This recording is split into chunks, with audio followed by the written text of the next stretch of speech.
지난 저희 사순절 기간 동안은 누가복음 말씀을 통해서 우리 예수님과 함께 동행하는 시간을 가졌는데요. 그에 따라 주일 설교도 누가복음 말씀을 저희가 들었습니다. 오늘부터 이제 원래 다시 진행하던 아브라함 말씀을 들으려고 해요. 창세기 12장에서 하나님께서 아브라함을 부르셨습니다. 아브라함을 부르신 이유가 있어요. 하나님의 형상대로 창조된 사람이 교만하여져서 자신이 하나님이 되려고 하나님의 뜻에 불순종했습니다. 그리고 그 결과가 뭐냐면 온 세상이 다 망가지게 되었죠. 사람들이 하나님을 온 세상의 주인으로 인정하는 것을 거부했습니다. 그리고 오히려 자신의 이름을 드러내려고 했어요. 그 모습의 절정이 달한 것이 바로 창세기 11장에 나오는 바벨탑 사건이에요. 그 11장 4절을 보면 그들이 말합니다. 우리가 탑을 높게 쌓아서 우리의 이름을 내자, 이렇게 말해요. 하나님께 영광을 돌리고 하나님의 이름을 드러내려는 게 아니라 자신의 이름을 드러내려고 한 것이고, 이것이 바로 세상 문화로 대표되는 바벨탑 문화입니다. 바벨탑이 등장하기 전에 이미 몇 차례 하나님께서는 자신이 주인이 되려는 이 인간의 본성을 파악하시고 이들을 심판하셨어요. 그리고 또 구원도 하셨습니다. 이걸 이미 몇 차례 반복했어요. 대표적인 사건이 여러분이 잘 아시는 노아 방주 사건이에요. 근데 하나님은 이렇게 하셨는데 사람들은 그 하나님의 일하심에 반응하시지 않았습니다. 그래서 하나님께서는 이 바벨탑 문화로 대표되는 세상 문화와는 다른 하나님의 나라를 시작하기로 작정하셨고, 그래서 아브라함을 부르셨어요. 근데 하나님이 아브라함을 부르실 때 아브라함의 나이가 75세였습니다. 그리고 아브라함의 아내 사레는 아이를 낳지 못하는 여인이었습니다. 그러니 하나님의 나라를 시작하기 위해서 아브라함은 사실 적합한 인물은 결코 아니었어요. 그럼에도 불구하고 하나님은 아브라함을 부르셨고 아브라함은 그것에 순종했어요. 그런데 이 부르심에 순종하기로 결단하고 살았던 아브라함의 삶은 사실 그렇게 녹록지는 않았습니다.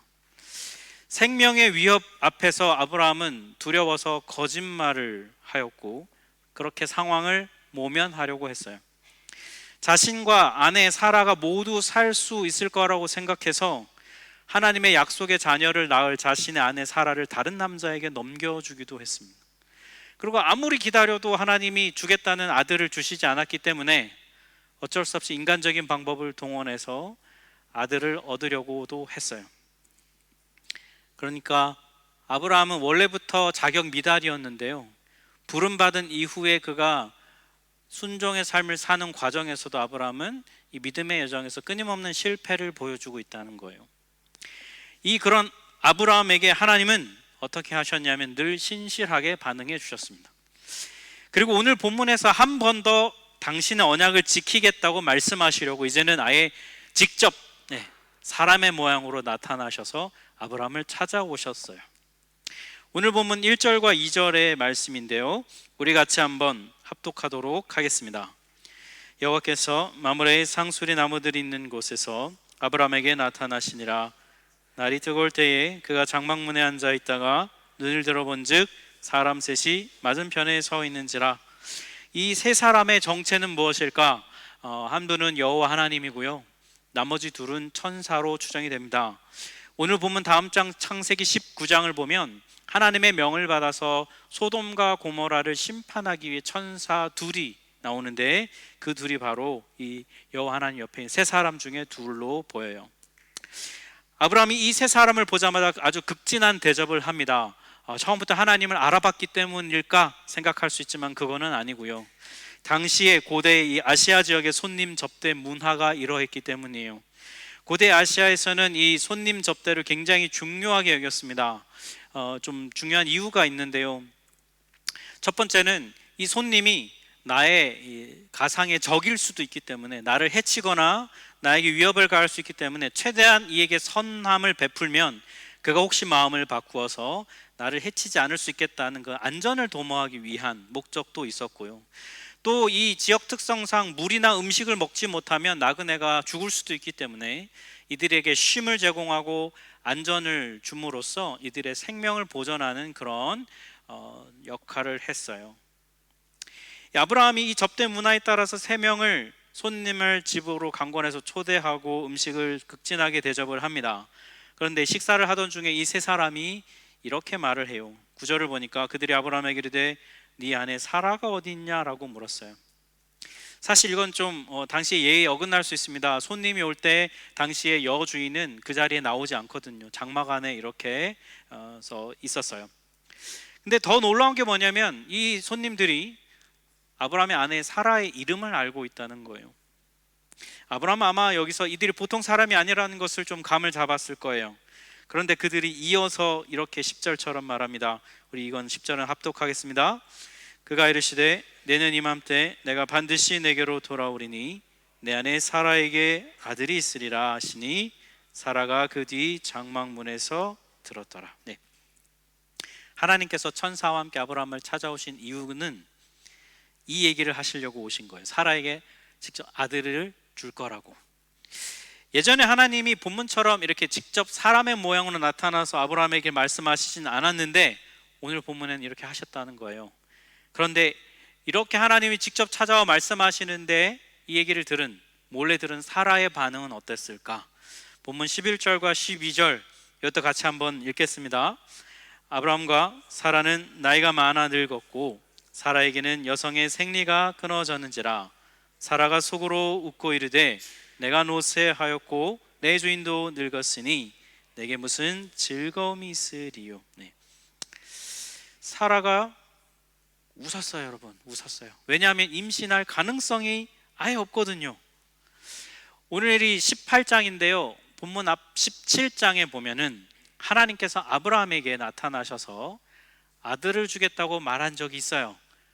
되게 우리 좀 말씀드린 지 오래전이라 기억이 안 나실 텐데 창세기 17장 17절에서 하나님이 내가 너에게 아들을 주겠다라고 말씀해 주셨습니다. 그런데 그때 아브라함이 어떻게 반응했냐면 사라랑 똑같이 반응했어요. 아브라함이 어떻게 했냐면요 엎드려서 웃었습니다. 그리고 아브라함이 웃기만 한 게 아니라 하나님께 이렇게 말했어요. 하나님, 제 나이가 올해 99입니다. 저 내년이면 100살이에요. 사라는 90살입니다. 하나님 되는 말씀을 하셔야지. 그냥 됐고 지금 제 아들로 여겨지는 이스마엘이나 좀 잘 봐주세요. 이렇게 말했거든요. 아브라함은요 하나님의 말씀을 믿지 않았어요. 아마도 하나님께서는 아브라함이나 사라가 자신의 이야기, 자신의 말을 믿지 않을 거란 걸 알고 계셨던 것 같아요. 그래서 이미 한번 말씀하셨는데도 불구하고 이렇게 직접 또 오늘 본문처럼 찾아오신 거예요. 근데 이번에는 사라가 들을 수 있도록 직접 이야기를 하셨습니다. 그런데 그 이야기를 들은 사라의 반응이 아브라함과 똑같이 반응하는 것이죠. 현실적으로는 불가능하다는 거예요. 여러분, 아브라함과 사라처럼 하나님께서 이렇게 직접 말씀하셔도요 잘 못 믿는 것이 사실 우리의 모습이에요. 제가 살면서 좀 생각해 보니까 신앙생활하고 목사로서 살고도 있지만 이런 생각이 좀 듭니다. 사람이 하나님의 말씀을 그리고 하나님의 일하심을 믿는다는 것이 얼마나 어려운 일인가, 이런 거를 참 많이 체감해요. 하나님을 믿지 않는 사람, 예수를 인정하지 않는 사람, 복음을 받아들이지 않는 사람에게 여러분 전도해 보시면, 복음을 전해 보시면 알 수 있어요. 뭘 알 수 있냐면 내가 지금 예수님 믿고 있는 게 기적이구나라는 걸 여러분 아실 수 있을 거예요. 그만큼 여러분 복음이 전해지고 받아들이는 거, 믿는 게 이게 정말 어려운 일이거든요. 그런데 복음을 믿고 그리스도인이 되고 난 다음에 그러면 믿음에 이게 다 해결됐냐? 절대 그렇지 않습니다. 그리스도인은 누굽니까? 자신의 삶의 주인이 내가 아니라 하나님이심을 믿는 사람들이에요. 그러니까 복음을 믿고 받아들이고 그리스도인이 되면 내 현실의 삶의 문제를 어떻게 해야 합니까? 하나님께 내어 맡기고 하나님을 신뢰하며 그분의 인도함을 받으며 살아야 돼요.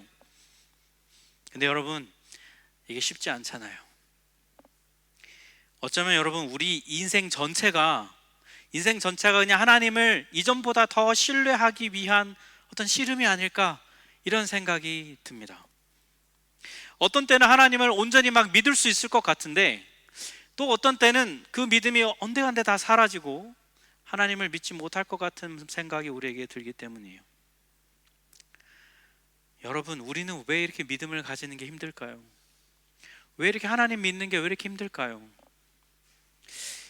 저는 여러분에게 오늘 크게 우리가 믿음을 갖기 어려운 한 두 가지 이유를 말씀드리고 싶어요. 첫 번째는 우리의 죄성 때문이에요. 우리는 본질적으로 어떤 마음이 있냐면 내 맘대로 해야 직성이 풀리는 그런 사람들이에요. 내가 주도하고 내가 생각대로, 내가 계획한 대로, 내 스타일대로 되어야 합니다. 한마디로 자기 뜻대로 하고 싶은 게 우리 본성이에요. 우리가 막 특별히 막 많이 나빠서가 아니라 우리가 그냥 그런 존재라고요. 그런 우리가 여러분 하나님을 믿고 신뢰하려면 어떻게 됩니까? 내 생각, 내 주도권을 내려놓아야 되잖아요. 이게 안 되는 거죠. 평생을 자기 뜻대로 계획대로 살던 사람이 하나님이 주인이시라고 인정하고 그 주도권을 내려놓으려고 하면 어떻게 됩니까? 이 속에서 저항감이 엄청나잖아요. 그래서 하나님을 믿고 맡기지를 못하는 것이죠. 또 믿음을 갖기 힘든 두 번째 이유가 있어요. 그건 뭐냐면 이 세상의 현실 때문에 그렇습니다.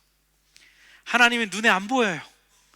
손으로 만질 수도 없습니다. 그러니까 우리가 그런 하나님을 어떻게 만납니까? 말씀과 기도와 예배와 찬양과 우리의 생각과 마음을 통해서 하나님을 만나요. 근데 하나님이 막 우리가 매일 그렇게 하나님을 만날 수 있으면 모르겠지만 가뭄에 콩나듯 들리잖아요. 하나님의 음성, 하나님의 말씀. 그런데 그런 거에 비해서 우리 현실은 어떻습니까? 여러분, 아침에 눈을 뜨면 현실이 시작되잖아요. 출근해야 되고, 애들 돌봐야 되고, 일해야 되고, 집안도 청소해야 되고, 집안일 해야 되고, 학교 가야 되고, 돈 벌어야 되고. 여러분, 이걸 언제까지 합니까? 밤에 눈 감고 잠잘 때까지. 그러니까 잠자는 시간 빼고 여러분 다 우리 현실인 거예요, 여러분. 그죠? 그러니 여러분 자연스럽게 하나님의 말씀을 믿는 것보다는 내가 처해 있는 현실이 여러분 더 커 보이지 않을까요? 우리에게 믿음보다 현실이 더 커 보이는, 중요하게 여러분 느껴지지 않겠습니까? 평소에 눈 뜰 때부터 눈 감을 때까지 계속 마주대하는 게 현실인데, 그러다 보니 우리의 생각, 우리의 마음은 현실로 가득 차 있을 수밖에 없겠죠. 아브라함과 사라가 지금 이런 거예요. 하나님이 직접 나타나셔서 말씀하셔도 못 믿겠는 겁니다. 여러분, 생리를 안 하는데, 난자가 없는데 어떻게 아이가 생겨요? 임신할 수 있는 기간 다 지나가지고 여러분 이제 와서 아이 준다고 하면 누가 믿겠어요? 애 낳을 수 있을 때 오시든가. 왜 이제 와가지고 저 내일 모레 100살인데요 이럴 때 와가지고 아이 주리라 이러면 여러분 우리가 어떻게 믿음으로 반응하겠냐고요. 아브라함과 사라의 이 반응이 우리가 이해가 가는데, 근데 이렇게 반응하는 이들에게 하나님은 어떻게 또 반응하실까? 오늘 본문 13절과 14절인데요 이 구절이 오늘 설교 굉장히 중요한 구절이에요. 같이 한번 합독하겠습니다. 여호와께서 아브라함에게 이르시되 사라가 왜 웃으며 이르기를 내가 늙었거늘 어떻게 아들을 낳으리요 하느냐? 여호와께 능하지 못한 일이 있겠느냐? 기한이 이를 때 내가 내게로 돌아오리니 사라에게 아들이 있으리라. 여러분 이 구절을 한번 이 흐름을 한번 잘 보시기를 바래요. 우선 믿음 없음으로 반응하는 사라를 하나님이 처음에 뭘 하시냐면 꾸짖으십니다. 왜 내가 하겠다고 그러는데 너는 네 현실만 그렇게 가득 이렇게 보고 있냐? 하나님이 일단은 한번 꾸짖으세요. 그 다음에 뭐라고 하시냐면 당신이 어떤 존재인지에 대해서 말씀해 주십니다. 네 상황과 현실만 보지 말고 지금 너에게 말하고 있는 내가 누구인지를 기억하라는 거예요. 여호와께 능하지 못한 일이 있겠느냐? 여러분 이 말씀 안에 담겨 있는 뜻이 뭐라고 생각하세요? 이게 무슨 뜻이냐면 하나님은 우리의 현실에 갇혀 계신 분이 아니라는 거예요. 하나님은 내 현실을 뛰어넘으시는 분이라는 겁니다. 하나님은 자유로운 분이세요. 하나님은 어떤 것도 그분을 가둘 수 없습니다. 그분은 자유로운 분이세요. 하나님이 하시겠다 그러면 그건 이루어지는 거라는 거예요. 여러분 오해하지 말 건요, 우리가 바라고 구하는 게 막 다 이루어진다 그런 게 아니에요. 우리 뭐 찬양이죠. 믿는 자에게 능치 못함 없네 하면서 막 내가 바라는 걸 막 구하지만, 여러분 그렇다고 우리가 구하는 게 다 이루어진다는 그런 뜻이 아니라, 하나님이 원하시면 그게 이루어진다. 이게 바로 여호와께 능하지 못한 일이 있겠느냐라는 말씀이에요. 하나님 당신이 누군지를 보여주시는 거죠. 그리고 나서 여러분 마지막에 하나님이 뭐라고 마무리하십니까? 내가 내년에 올 텐데 사라에게 아들이 있을 거야, 이렇게 말씀하세요. 여러분 요 흐름에서 좀 이상한 걸 발견하셨습니까? 혹시 요 흐름이 뭔가 좀 여러분이 알던 거랑 뭔가 다르다고 느껴지시는 게 없으세요? 하나님은 사라가 믿지 못하는데도 아들을 주셔요. 여러분 우리가 보통 알고 있는 신앙 상식은 뭐예요? 우리가 못 믿다가 믿음을 가지면 그때 하나님 역사하시길 기뻐하시잖아요. 사라가 하나님이 처음에 꾸짖으시잖아요. 너 왜 네 현실만 보냐 했을 때 사라가 아이고 주님 제가 잘못했습니다. 저의 믿음 없음을 용서해 주십시오. 제가 믿습니다. 막 이렇게 반응이 나온 다음에서야 하나님이 이제 알겠느냐 이러면서, 이제 너 정말 이제야 믿겠느냐? 네가 회개했으니 내가 아들을 주마. 뭐 이렇게 해야 좀 우리가 알고 있는 신앙 상식과 흐름에 맞거든요. 여러분 더 나아가서 사라가 어떻게 반응하냐면 15절을 보니까 사라가 두려워서 부인하여 이르되 내가 웃지 아니하였나이다. 여러분 지적을 받았는데 어떻게 합니까? 뻔뻔하게 아니라고 우기는 거잖아요. 지금 뭐 두려워서 그러긴 했지만 또 거짓말하고 있는 거잖아요. 근데 하나님도 좀 여기서 멈추시면 될 텐데 아니야 너 웃었잖아. 하나님도 굉장히 집요하시죠, 그죠? 네. 그냥 허허 이러고 좀 넘어가 주시면 될 텐데 하나님 정확한 분이에요, 여러분. 끝까지. 네. 여러분 이 정도면 어떻게 될까요, 여러분? 너 웃었느니라는데 안 웃었는데요? 아니면 괘씸냐, 괘씸죄. 아들 안 줘. 네. 안 믿으면 말하라. 뭐 이러실 수도 있잖아요, 하나님이. 근데 하나님 그렇게 안 하시는 거예요. 아브라함과 사라의 믿음 없음에도 불구하고 하나님은 아들을 주세요. 오늘 본문 앞에 창세기 17장 19절을 보면요, 하나님께서 아브라함에게 너 아들 줄게 라고 하시고 나서 그 아들의 이름을 정해주세요. 이삭이라고 지어주셨어요. 여러분 이삭이라는 이름의 뜻을 아십니까? 이삭, 웃었다 이런 뜻이에요. 웃는다. 아브라함과 사라가 하나님의 말씀을 듣고 웃었다, 이게 애 이름이에요. 여러분 이거 좋은 뜻입니까? 나쁜 뜻입니까? 여러분 어떻게 생각하세요? 아브라함과 사라의 믿음 없음을 드러내는 단어가 이삭이에요. 여러분 왜 이름을 이렇게 지으라고 하셨을까요? 그들의 믿음 없음에도 불구하고 하나님은 당신이 약속하신 것을, 말씀하신 것을 반드시 이루시는 분이라는 것을 아브라함과 사라가 기억하길 원하시기 때문이에요. 이삭이라는 이름을 부를 때마다 아브라함과 사라는 자신들의 믿음 없이 웃었던 것을 떠올리는 겁니다. 그리고 어떻게 되냐면 오히려 역설적으로 믿음을 갖게 되는 거예요. 나는 이렇게 믿음이 없었는데 이런 나에게 하나님 이렇게 일하시는구나. 사랑하는 여러분, 하나님께서 우리에게 믿음을 요구하시는 이유가 바로 여기에 있어요. 우리는 자신이 주인이 돼가지고요, 자기 삶을 자기가 완전히 다 컨트롤할 수 있을 때가 되어서야 안심하고 안도합니다. 그런데 하나님을 믿는다는 것은 내가 주인이 되어서 컨트롤하려는 것을 내려놓는 거예요. 하나님께 내 삶을 내어 맡기고 하나님의 인도하심을 따라가는 겁니다. 그래서 여러분 믿음이 어렵잖아요.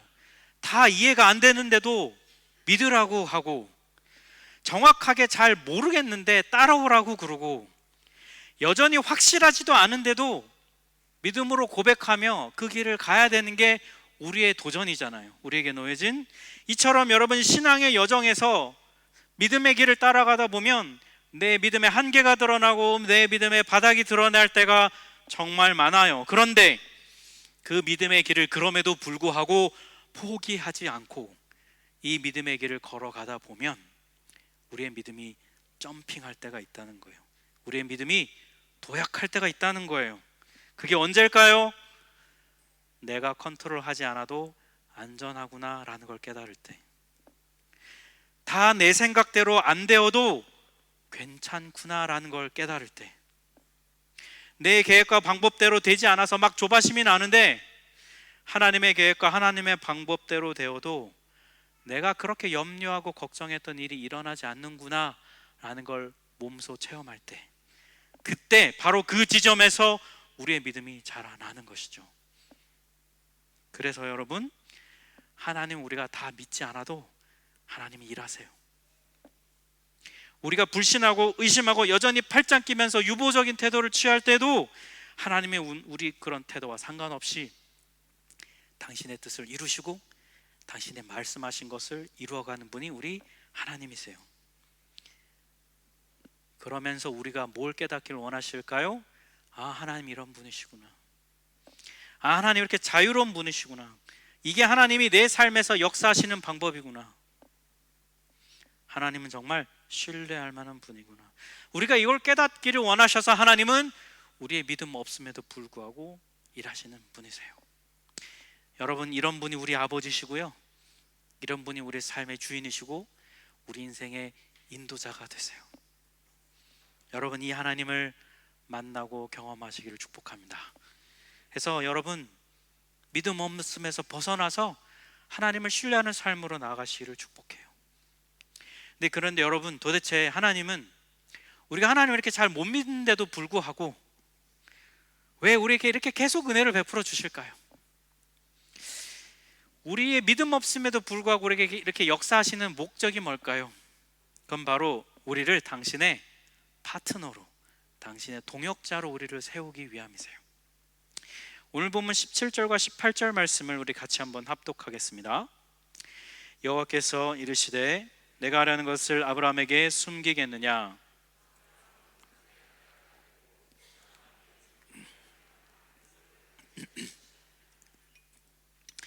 하나님은 처음에 아브라함을 부르실 때부터 그한테 복을 주겠다고 약속하셨고요, 저 믿음 없는 아브라함이 강한 나라가 되는 거, 그 복을 주시겠다고 약속하셨는데 그 목적이 뭐냐면, 오늘 본문에 따르면 천하 만민의 아브라함을 통해서 복을 받게 하시려고 아브라함에게 복을 주신다는 거예요. 그러니까 아브라함이 세상 사람들한테 하나님의 복을 받으세요 하고 나눠주는 존재가 되게 하려고 아브라함에게 복을 주셨다는 거예요. 이게 아브라함을 부르신 하나님의 목적이에요. 여러분, 우리도 마찬가지입니다. 제가 지난 설교에서 말씀드린 것처럼 우리가 받은 구원은 목적과 방향이 있다고 말씀드렸어요. 나 혼자 예수 믿고 천국 가는 거, 이게 성경적 구원이 아니라 우리를 통해, 나를 통해 이 땅에 하나님의 나라가 회복되고, 나를 통해 하나님을 알지 못하던 자들이 하나님을 알게 되는 거, 그러려고 우리가 구원받았다는 거예요. 우리가 하나님의, 여러분, 복의 통로가 된다는 거예요. 여러분, 이게 잘 안 와닿으실 것 같아가지고 여러분에게 확 와닿을 수 있는 예화를 하나 말씀을 드릴게요. 여러분, 기도 중에 제가 오늘날 기도하는데 하나님이 복권을 사라는 그런 응답을 주셔서 제가 복권을 샀더니 세상에 유로 잭팟 1000만 유로에 막 당첨이 된 거예요. 150억. 그래서 제가 하나님, 아이고 감사합니다, 저에게 제가 목회하느라 고생하는 거 아시고 이런 복을 주시다니, 그러면서 잘 쓸게요 하나님. 그랬더니 그날 밤에 하나님 나타나셔서 그거 다 너 혼자 쓰라고 준 건 거 같냐? 아니다, 우리 하나교회 등록교인에게 나눠주어라, 이런 하나님 말씀을 주셔가지고 제가 1억씩 막 대단하게 막 나눠주는 것이죠. 저는 저 혼자 잘 먹고 잘 살라고 복권 당첨시켜 주신 줄 알았더니 그게 아니라 등록교인과 함께 나누라고. 그러니까 여러분, 빨리 등록하시고 저를 위해 기도해 주시면 제가 당첨되면 쏩니다, 여러분. 이 아멘이 나와야 되는데 안 했으니까 이제 늦었어요, 여러분. 한번 처음 해야 되는데.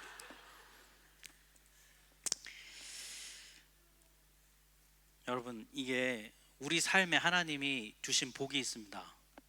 여러분, 하나님께서 나한테 이런 복을 주셨구나라는 거 생각되는 거 있으세요? 살면서 여러분, 뭐 사람들의 이 정도의 차이는 있지만 물질의 복, 건강의 복, 또 안정적인 삶의 복, 직장을 다닐 수 있는 복, 공부를 할 수 있는 학업의 복, 또 적절한 때에 휴가와 쉼을 누릴 수 있는 복, 이런 복을 하나님이 우리에게 주셨어요. 근데 여러분, 하나님께 이런 질문 해보신 적 있습니까? 하나님, 이 복을 저한테 왜 주셨어요? 라고 혹시 물어본 적 있으세요? 하나님 복 주세요 라고 기도는 하는데, 그래서 주시면 감사해요 라고까지는 하는데, 하나님 근데 이 복 저한테 왜 주셨죠? 라고 여러분 질문한 적 있으세요? 이 질문을 하는 그리스도인들은 거의 없어요. 복 달라고 그렇게 구하면서 자신이 받은 복의 목적이 무엇인지는 궁금해하지 않는 우리들. 나 혼자 잘 먹고 잘 살려고 주셨다고 당연히 생각합니다. 여러분, 집을 사는데 돈을 많이 벌고, 좋은 직장 다녀서 삶이 안정되고, 건강해서 삶에 큰 어려움이 없고, 이전에는 좀 어려움이 있었지만 이제는 좀 괜찮아졌고, 가정이 평안하고, 그랬으면요 여러분, 그 복을 나누세요. 그 복 여러분 혼자 다 여러분 가족만 누리라고 하나님 주셨을까요? 복을 여러분에게 주신, 우리에게 주신 하나님의 목적을 삶에서 순종해 내야 해요. 그 복을 나눔으로써 하나님의 뜻을 완성해 가서 우리가 여러분 하나님께 영광을 돌려드리는 그런 삶을 살아야 합니다. 오늘 본문을 보면 아브라함은요 그런 자로 부름을 받았다고 하나님이 명확하게 말씀해 주세요. 오늘 보면 19절인데요 이거 굉장히 중요한 구절이에요. 19절 말씀을 우리 같이 한번 합독하겠습니다. 내가 그로 그 자식과 건속에게 명하여 여호와의 도를 지켜 의와 공도를 행하게 하려고 그를 택하였나니 이는 나 여호와가 아브라함에게 대하여 말한 일을 이루려 함이니라. 여기 의와 공도를 행하게 하려고 하나님이 아브라함을 택하셨대요. 의와 공도, 이게 무슨 뜻이냐면 히브리어 원어로는 미슈파트와 체다카라고 얘기합니다. 우리 저랑 바이블 클래스 하셨던 분들 한 번은 들어보셨던 단어일 텐데요, 구약 성경의 다른 곳에서 이걸 뭐라고 번역하냐면 정의와 공의라고 번역을 해요. 미슈파트, 정의는 뭐냐면 우리가 보통 아는 정의, 사법적 정의입니다. 옳고 그름을 판단해서 상을 주든지 처벌하든지 하는 걸 미슈파트라고 해요. 그리고 체다카, 공의는 뭐냐면 대인관계 원리의 핵심 원리입니다. 쉽게 말해서 사람들 사이에 서로 베푸는 형제사랑, 즉 자비를 베풀고 긍휼을 행하고 친절하게 대해주고 관대하게 행해주는 거, 이게 바로 체다카예요. 율법을 보면 이 체다카가 굉장히 많이 나옵니다. 가난한 자들 위해 다 수확하지 말고 남겨두어라, 고아를 돌봐라, 이런 체다카가 나옵니다. 여러분, 즉 그리스도인은요 이 세상에서 미슈파트와 체다카, 이 두 가지가 온전히 회복되도록 살아가는 거, 그게 우리가 구원받은 목적이다, 아브라함이 선택받은 목적은 이것이다 라고 하나님 말씀하고 계신 거예요. 근데 오늘 본문 후반부를 보면 아브라함이 이걸 실행합니다. 오늘 우리가 읽은 본문 뒤에 보면 이어지는 20절 21절에 보면 이렇게 되어 있어요. 여호와께서 이르시되 소돔과 고모라에 대한 부르짖음이 크고 그 죄악이 심히 무거우니 내가 내려가서 정말로 그런지 한번 확인해 보려고 한다라고 말씀하세요. 이게 뭐냐면 하나님과 함께했던 두 천사가요 이 소돔과 고모라가 악하다는 걸 알고 심판하러 온 거예요. 그리고 그 계획을 지금 아브라함에게 먼저 알려주는 겁니다. 당시 소돔과 고모라는 아주 타락한 도시의 상징이었습니다. 오늘날로 하면 마약, 매춘, 도박, 살인, 폭력 이런 게 가득한 도시였어요.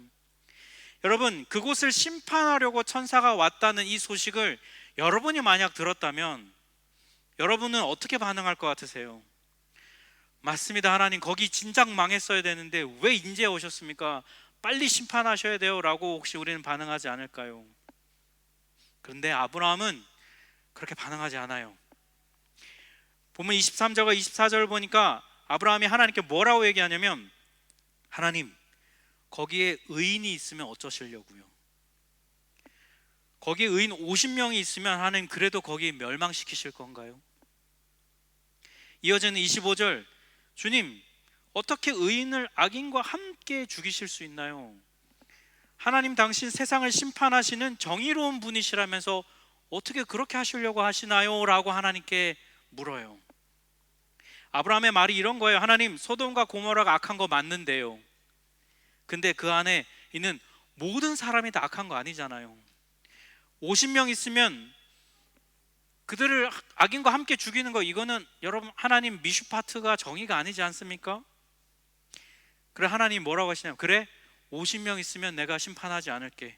하나님 45명이면요 안 할게. 30명, 20명, 10명, 10명만 있어도 내가 하지 않을게 라고 하나님 반응하세요. 여러분, 아브라함이 지금 뭐 하고 있는 거냐면 하나님과 인간 사이를 중재하고 있는 거예요. 소돔과 고모라가 악한 것은 맞는데, 심판받아 마땅한데, 그럼에도 불구하고 그 중에 선한 자가 있으면 하나님 기다려 주셔야 하지 않나요? 라고 하나님께 지금 중보기도 하고 있는 거예요. 한마디로 아브라함은요 제사장의 역할을 하고 있는 겁니다.